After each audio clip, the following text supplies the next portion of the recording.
our religion, and our values is not only for food, but the investments and the purchases that we do in our day-to-day life. I'm sure everybody sitting here wants to know, being Jain and vegan, what is my source for protein, B12, calcium, etc.? Well, our next speaker can share all the health details that you would like to know. She's a chemical engineer, technical writer, investigate external complaints working at Mercury Corporation. Her consumption of animal products is limited to very few dairy products that she sparingly uses. Her topic for today is health benefits of being Jain vegan. Please welcome Rupa Vadodaria.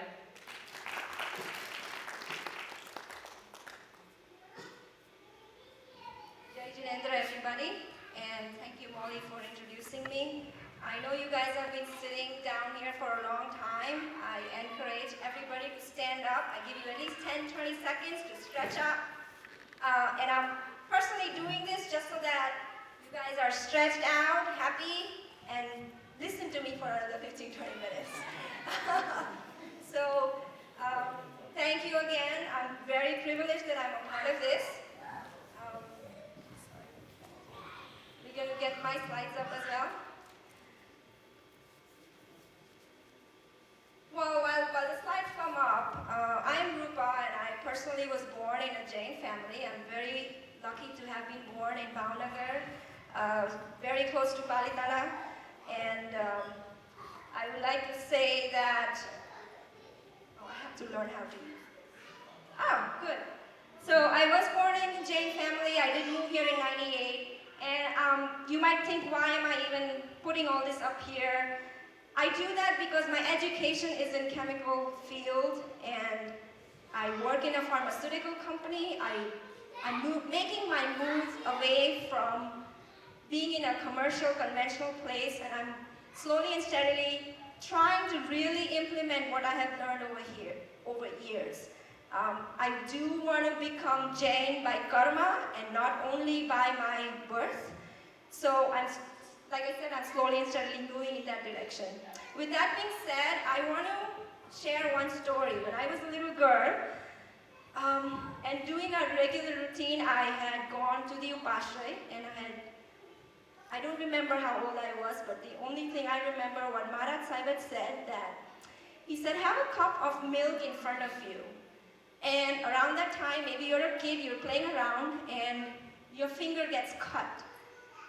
You're in pain, and a few drops of blood from your finger drops into that bowl of milk.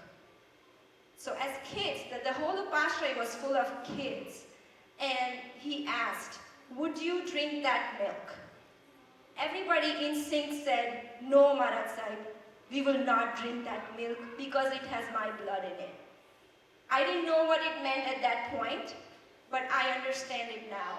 We were lucky to be born in India, to be surrounded with a lot of compassionate people, kept away from a lot of animal abuse. But being in US and living a routine life, I have now understood the meaning of what he was trying to explain. Would I drink that milk with that drop of blood of my own in that bowl?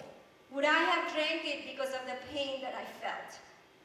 I would like you to take that picture in your mind, and keeping that in mind, just replace yourself with those animals.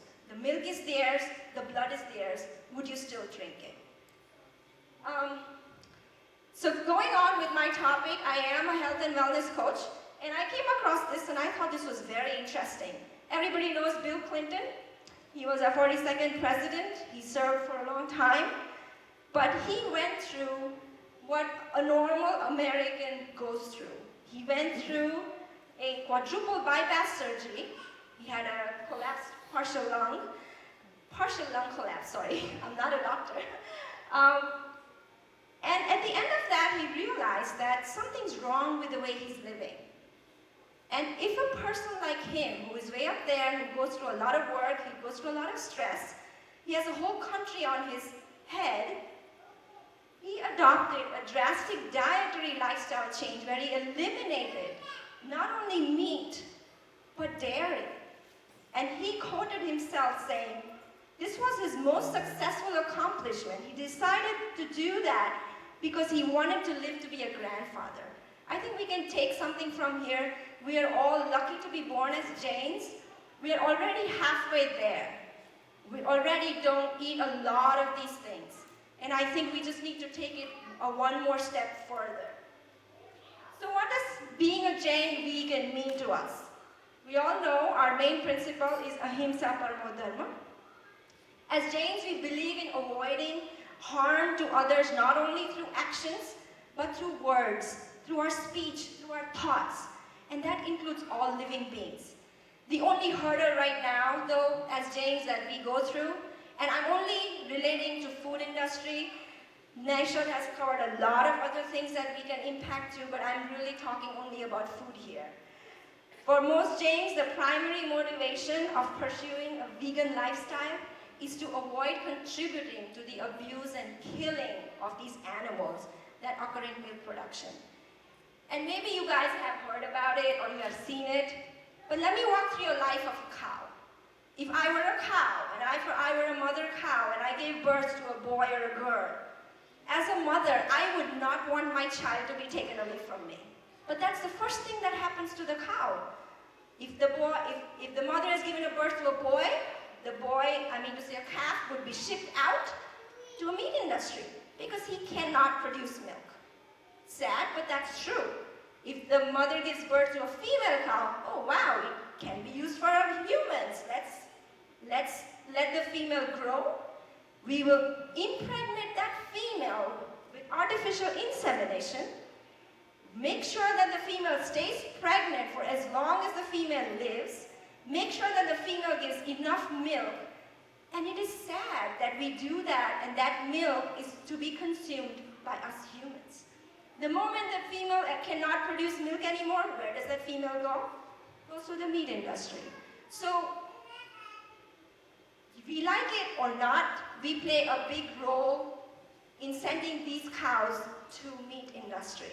It is sad, we're Jains, we do not consume meat, but we do have a hand in it. I get a little carried away when I talk about that. But let's talk about the health issues with dairy. Growing up, I think everybody must have heard their moms say, you drink that cup of milk or you're not going to grow. You drink that cup of milk or you're going to have broken bones. The myth is that if you drink enough milk, your bones are going to be strong and you're going to be grown up to be a strong person. Nobody can break your bones just because you drink milk. Well, let's break that, let's bust that myth because that is not true. Commercially produced dairy products have tons of animal proteins in them. And those animal proteins, what they do is, for example, we're drinking that milk for calcium. When we pasteurize that milk, that calcium is actually converted into calcium carbonate. When we drink that calcium carbonated milk and it goes through our body, that calcium carbonate cannot be neutralized until the nutrients from the cells are pulled out. What happens is, when you drink pasteurized milk, you are actually losing calcium from your bones into your bloodstream, which you eventually lose through urine. It is sad, but it is true. And there was a recent study done in Sweden and Finland with a lot of women, and I put it up here saying women who drink 3 or more glasses of milk per day have 60% increased risk of developing hip fracture.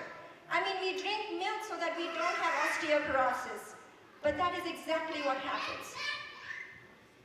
Drinking 3 or more glasses of milk actually increases your mortality risk by 93%. So what do you need for calcium to stay in your bones? What you need is enough magnesium, because without magnesium, your calcium cannot be absorbed in your bones. Without vitamin D, your calcium cannot be absorbed in your bones. It is very important to understand that the myth that we grew up with is really not true anymore for the kind of milk that we're drinking, because the milk production and the dairy industry has really taken it to a very different level. please watch that out. My next thing is, why does it make sense to give up dairy? It's very clear, a lot of fat content, a lot of cholesterol, and we all know when we have a lot of fat content, a lot of cholesterol, what does it end up with? All of us in the heart surgery room. And I'm sure Naishad would add to it, saying a lot of doctors are doing a lot of those surgeries, but a lot of Indians as well, like a lot of Hindu community, a lot of Jain community.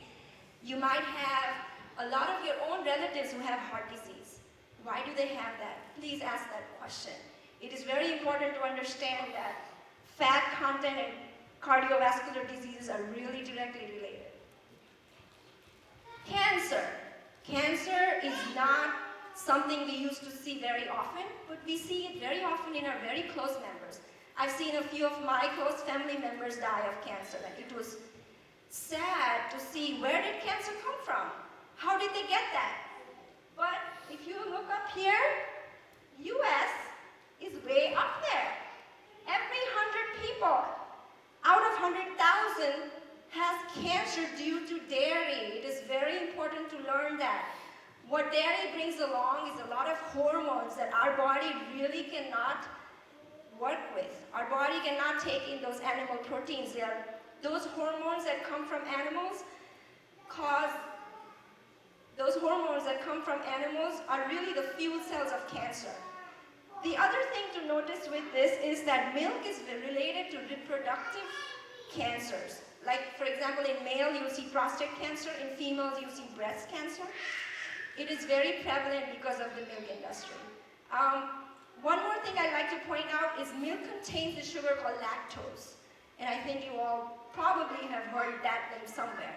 That lactose, when it goes into your body, burns and digests into galactose. That galactose is directly linked with ovarian cancer. And that's why you see a lot of females have not only breast cancers, but ovarian cancers as well. Contaminants, this is not new. I think just about everybody would know that milk has a lot of antibiotics. They have a lot of pesticides because these cows are eating the grass, which has a lot of pesticides in them. Or they are eating a lot of genetically modified corn and whatever other ingredients that are put in there. There are a lot of plastics everywhere. Plastic is in our environment right now. A lot of PCBs and dioxins. And I can go on and name a few because I'm a chemical engineer. I love to call out names, and the long ones make me look smart, but it doesn't matter. They are all very bad chemicals. All of them combined, no matter how much this milk is pasteurized and heated, these chemicals cannot leave the milk. What happens is ends up in our body, and our body obviously cannot eliminate these chemicals. Over time, they get built up in our body, and that's a toxic environment in our body, and it causes a lot of other diseases. Can we get the next slide, please? A lot of people have a lot of allergies. Milk is another, apart from peanuts that you see, a lot of kids are lactose intolerant. They cannot stand milk. Again, I point out here that lactose sugar, when digested, releases galactose. And this simple sugar is directly linked to ovarian cancer and cataracts.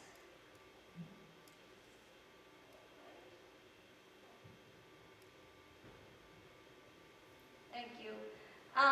One last thing, milk proteins and diabetes. There was a study done for all of different kinds of people. Non-vegetarians, semi-vegetarian.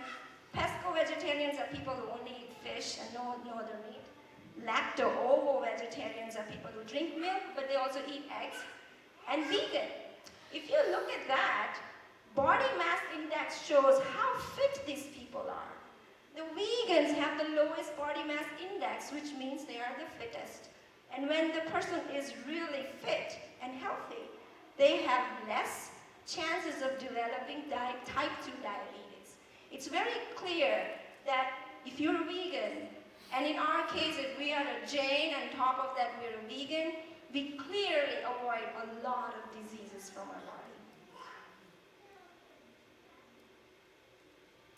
So, how do I live a Jain vegan life and still get what our body needs?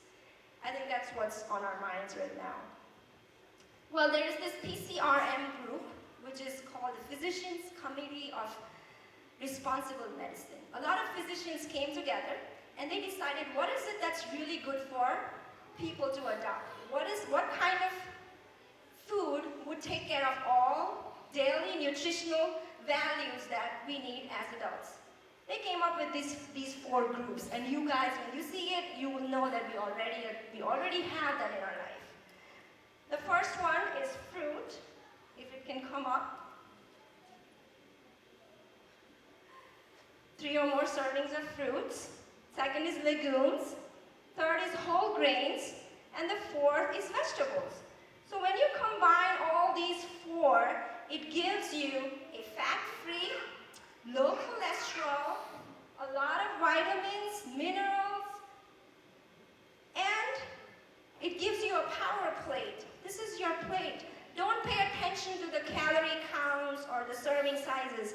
If your plate is in that form, 1/4 of each one, you will be a cholesterol-free, a fat-free, a really healthy person who's keeping away not only weight, you're keeping away cancer, you're keeping away diabetes, you're keeping away your cardiovascular diseases.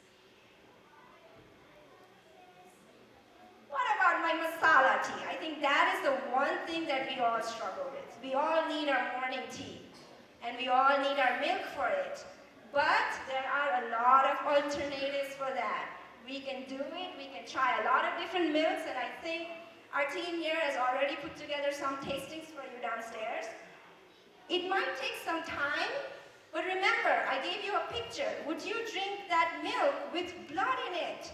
If you keep that picture in mind, it'll be very easy to taste a lot of different milks. There are a lot of good sources. These are all nut milks, almond, hazelnut, hemp, soy milk. These are all very good sources of milk. And you can make your tea with that. Don't worry about that.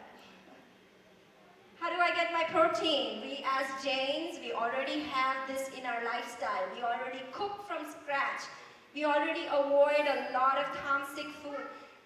We're already there. Just to point out some of the good protein sources are lentils. We cook lentils just about every day. Sunflower seeds, beans. Beans is another part of our daily life. Pumpkin seeds, and these are just the top 10 plant-based protein sources that I put together. Broccoli, quinoa. Quinoa is one thing I would encourage people to try if you've never tried it. It is a very good substitute for rice. It has a little bit of a nutty flavor, but when I say whole grains, brown rice is better than white rice. Brown rice has much more nutrient and a lot more fiber than white rice, which has lost all the nutrients. If you were to replace quinoa in place of rice, that would be your source of protein. And it is very easy and it tastes very good when you eat with dal, and I do that. How do I get my calcium, vitamin D, magnesium? I said that you needed a good ratio of magnesium to calcium so that your bones can be strong. Don't go home and don't force your kids to drink that milk. Make them a smoothie. Make them a smoothie with a mix of all these green vegetables. We already eat all of this. We already eat okra, we eat spinach, we eat broccoli, we have basil, almonds. I mean, nature is very versatile in the way they have made foods. Where there's magnesium, there's calcium. So if you eat the natural foods, you will take care of your needs, nutritional values. Vitamin D, you have to go out there, get out in the sun, move a little bit. If on these rainy days or on these wintry days you cannot do that, make sure you get them from fortified cereals. Some grains have vitamin D. And you can always go for vegetarian vitamins. B12 is always a genuine issue. And it's not only an issue for us as Jain vegans, it's also an issue for vegetarians, non-vegetarians as well. Because B12 does not come from an animal or a plant. It is a bacteria by itself. But B12 is very important. It helps our body's nerve and blood cells healthy and keeps our DNA, the genetic material in all our cells. So for B12, the good sources, and I just found out yesterday from my good buddy here, Himangi, she mentioned that GNC actually has a vegan vitamin B12 supplement. Go out and get it. I'm not promoting GNC, but GNC has a vegan supplement, please go get that. B12 you can also find in, again, fortified cereals. You do need 3 to 5 micrograms per day to protect your blood and nerve cells. Thank you. Where do I get my omega-6 and omega-3 fatty acids? So this is the good fat. Your body cannot function without fat. Now when I say no fat, I don't mean you don't eat your fats. I mean just don't eat the bad fats. Omega-6, you get that from any oil that we eat. Everything that we cook has a little bit of oil in it. It takes care of omega-6 in our body. But omega-6 needs to be in a good proportion with omega-3. And omega-3 is what we struggle these days. Omega-3 fatty acids you can get from walnuts, flax seeds, and mungo beans, urad dal. So go ahead and eat those. You need a good proportion of these fats. Without the fats, your brain cannot function. Your brain needs that energy so that you can function in a day-to-day life. Your body does need the good fat. If you don't have the good fat, you cannot push the bad toxins out of your body. So you do need that. So I'm almost done with my presentation, and I will, if this can move. There are a lot of vegan celebrities out in US, and the two that pops out for me are the Venus and Serena Williams, the tennis sisters. If these girls who are tennis players, who are working out, who are running, who are on the field, and being a vegan, and for us being a Jain vegan, if they can do that, if they can move completely from being a meat eater to letting go of a lot of things, and for us, we are already halfway there. We're already doing so much. We're already compassionate. We just have to take that one more step further. So I leave you with a question. We're Jains, and I think I loaded you with a lot of information. If you take one thing out of this, I encourage you to think about that bowl and the milk with the blood. If that is one thing that you can take with you, and with that, if you can commit to just one small step, just committing to one, taking a little bit of a step towards something. I don't mean to say you drop everything in your menu, you completely wipe out your pantries, but if you can take one step